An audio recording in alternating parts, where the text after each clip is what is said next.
So, good morning, everyone.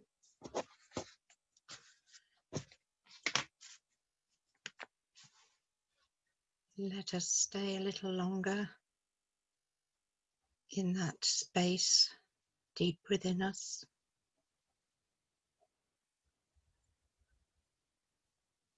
where wisdom speaks.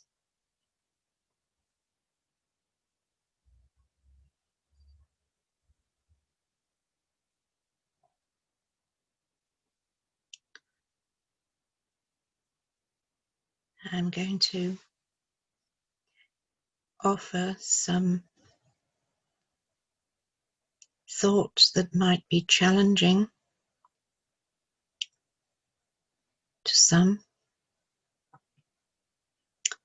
certainly some who are not part of our group.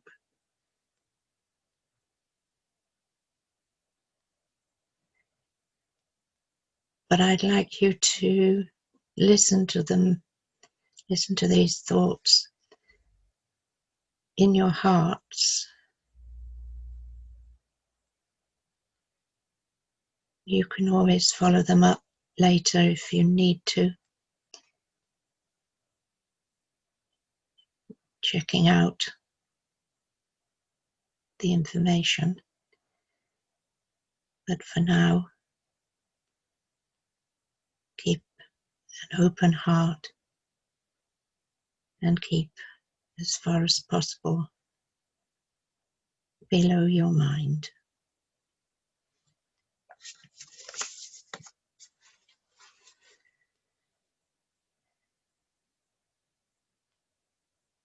It was noticeable in the liturgy this morning, which opened our service,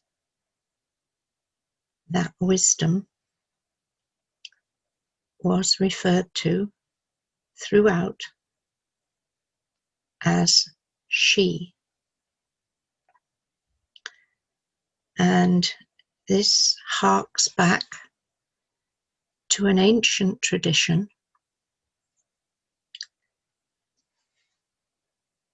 where the Godhead was seen as female. We think back to Sumeria and the legends about the goddess Inanna,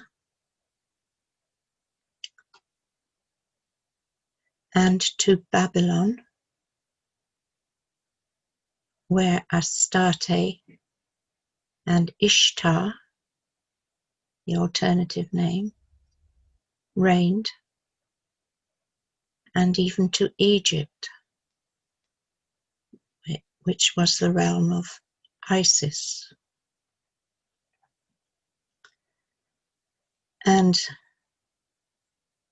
modern studies are showing us that in very early times, the notion of the Godhead as both male and female was characteristic of the beliefs of the tribes who became the Jews. And in our reading, the Old Testament reading this morning, there was a reference to the worship of Ashtoreth. That is the Hebrew equivalent of Astarte or Ishtar, the Babylonian goddess. And in all those traditions, there was an association between the feminine aspect of the divine and the sacredness of nature and the earth, and the pole of Ashtoreth that was referred to in the reading was symbolic of the links between heaven and earth. It was another image of the tree of life, and the feminine aspect of the Godhead was always traditionally also associated with the tree of life. Now, in our reading, those altars and that carving of the pole were seen as challenging the God of Israel and were painted as evil. But in fact, they may have been a reference to earlier practices which incorporated the notion of the divine feminine. We had a wonderful reading or meditation last week from the Gospel of the Beloved Companion, Mary Magdalene, with her teachings, her amazing teachings about the tree of life. So this is a long and respectable tradition which was cut out from the practices of the Jews around the time of the reading that we had, when a group of priests known as the Deuteronomists set about removing all traces of the feminine aspect of the Godhead. And they even created, it is thought, the myth of the fall, and thence heaping on the heads of the feminine and females responsibility for the fall and for the sins of the world. And when one recovers the teachings of Mary Magdalene, and when one remembers that in Paul's day, many of his followers and the leaders in his communities in different parts of the world were actually women, one realizes what a loss there has been, and what a distortion of what reality is, both male and female and beyond male and female, and closely sacredly linked to the earth.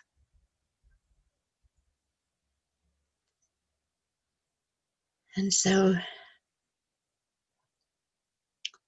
I'd like to lead you on a journey to see what we individually might be able to do in order to begin to restore the balance of the masculine and the feminine in the notion of the divine, and the shifts in behavior which that might bring about, and the birth out of the sacred marriage of masculine and feminine, of a new and better world.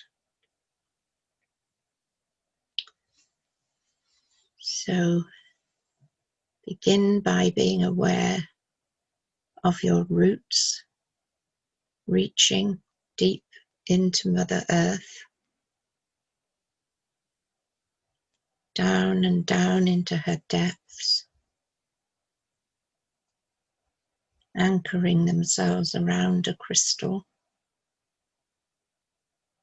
and holding you firm in your contact and relationship with Mother Earth.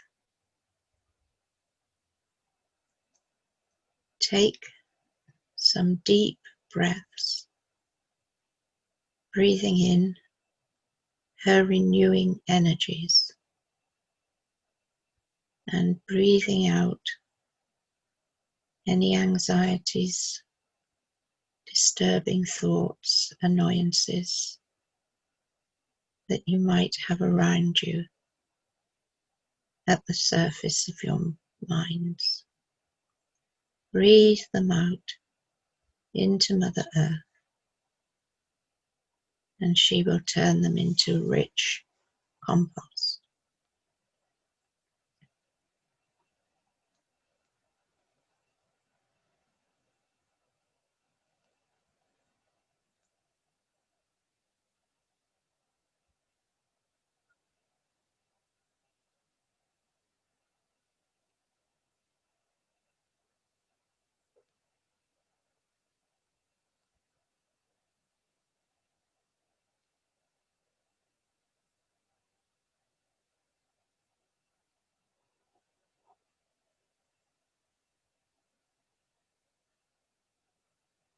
And now take 5 more full, deep breaths, breathing into the belly and breathing out through pursed lips as if using a straw.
I invite you now to see yourselves standing beside a still, calm lake.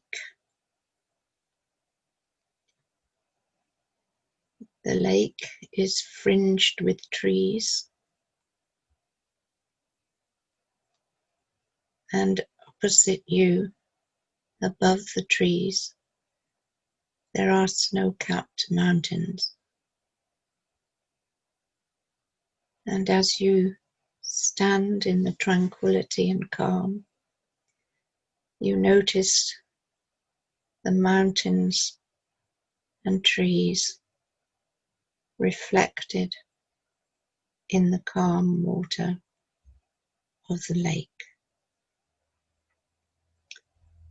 And you stand there, allowing the stillness and the beauty of this natural scene to fill your being.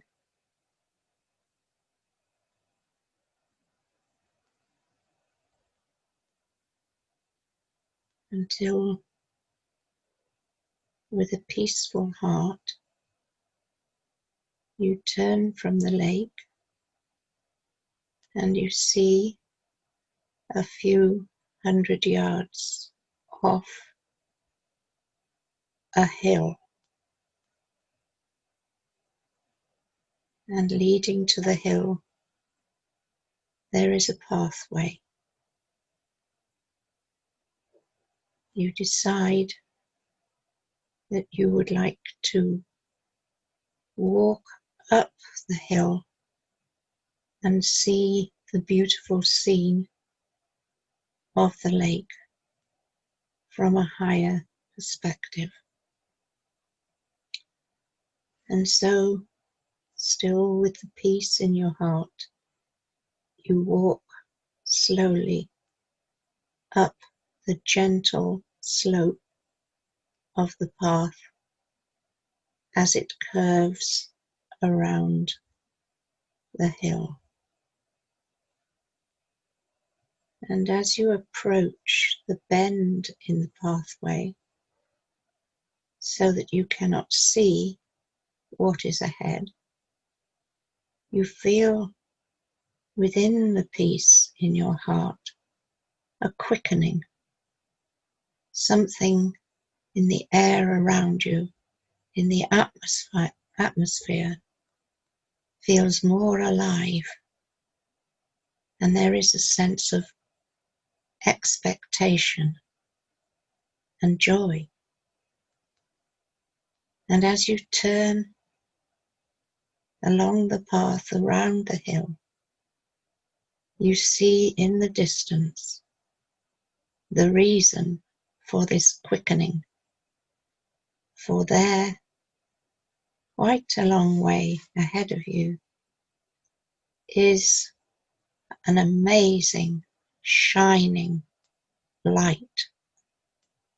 It's white and gold with rays like the sun, and it's the brightest light you've ever seen. And this light is moving towards you. And as it comes closer, you make out a female form within the light. This is the divine feminine, a representative of the divine feminine, of wisdom, who has come to meet you. Is she in the form of Inanna, Astarte, Ashtera, Mother Mary, Mary Magdalene, or any other representative of the divine feminine you might draw towards you?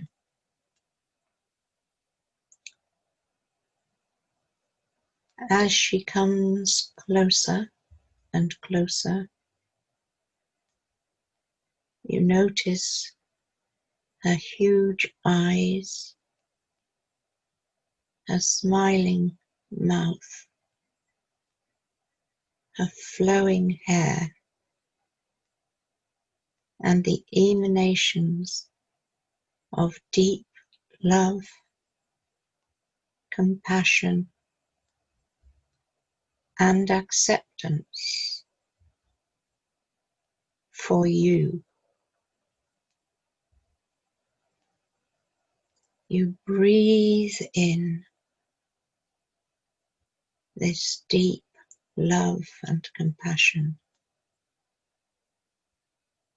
and you feel totally accepted just as you are, and loved, and your whole being fills with light reflected from your visitor.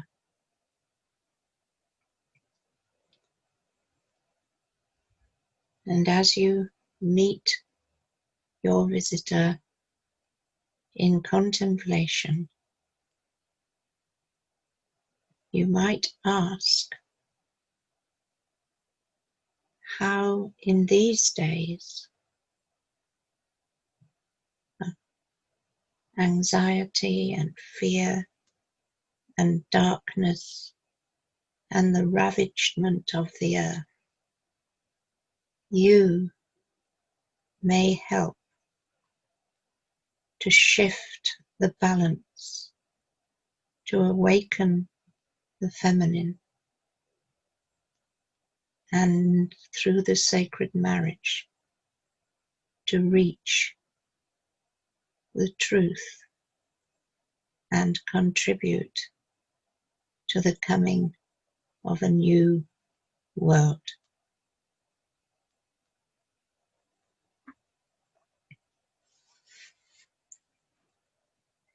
So I leave you now to commune with your very special guest.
Now it's time to part with your special guest. Send them the gratitude of your heart for all that you have received. Watch as they withdraw from your presence and make their way back the way they came. And when you can no longer see their form, but just their light, turn and walk back down the hill, round the curve, along the pathway towards the lake. Take a last look around, breathing in the tranquility and the deep peace of the scene.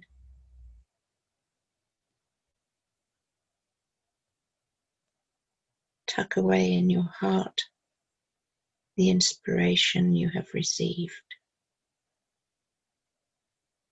and feeling your feet on the floor, find yourself back where you are sitting or standing, and slowly let the scene fade and come back into ordinary consciousness.